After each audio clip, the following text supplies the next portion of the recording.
Hello everyone! Welcome to my channel, lalong-lalo na sa mga bago. Hello po sa inyo! So, sa video ko ngayon guys, ay share ko lang sa inyo yung hotline or cellphone numbers ng DSWD. So, kung meron kayong mga reklamo, hinaing, concerns na gustong ipabatid or ipaalam sa mga taga DSWD, ito yung kanilang mga cellphone number guys na pwede nyo silang kontakin through text and call. So, ito yung isang way para makakonect kayo sa kanila, para makipag-usap sa kanila.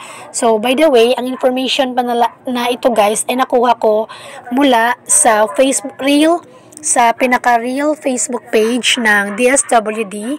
So, meron na silang 1.3 million followers sa kanilang account. Ayan. So, dito ko kinuha itong informations na ito.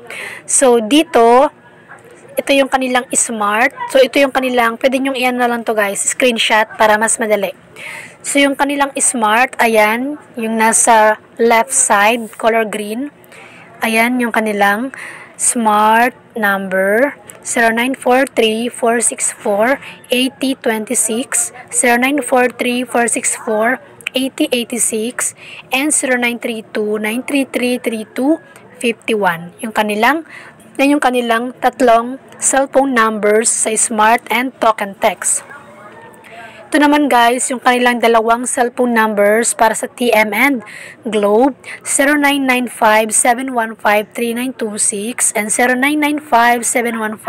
0995-715-3934. So, ito yung kanilang mga hotlines at hotline numbers ng DSWD Agency Operations Center. Ito yung tawag sa mga taong nag-work sa DSWD na kumbaga sila yung naka-responsible dito sa mga concern, sa mga responsible sa mga inquiries, sila yan.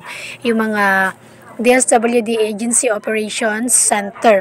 So, open sila guys mula 8 a.m. So, alas 8 ng umaga hanggang alas 4 ng hapon. So, everyday yan, araw-araw.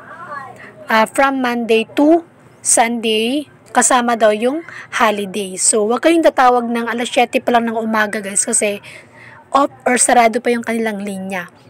Kasi start ng kanilang pag-entertain, start ng open ng kanilang linya ay from 8 a.m. to 4 p.m. para hindi masayang yung inyong effort at loan. So, ayun lamang guys yung aking video sa ngayon, at kung meron pa kayong mga katanungan ay i-comment nyo na lang sa baba, and always remember guys, don't force yourself to fit in somewhere you don't belong. 2023 na. Piliin mo lang yung mga laban na lalabanan mo. Kasi, hindi lahat worth it. At pa-favor na lang po ako guys na sana po ay huwag niyong kalimutang i-like ang video na ito, mag-subscribe sa aking YouTube channel, at pakiclick na lang din po ng bell sa gilid para kapag meron akong bagong upload ng mga informative video ay ma-update or ma-notify kayo. Ayun lamang po at maraming salamat sa panonood.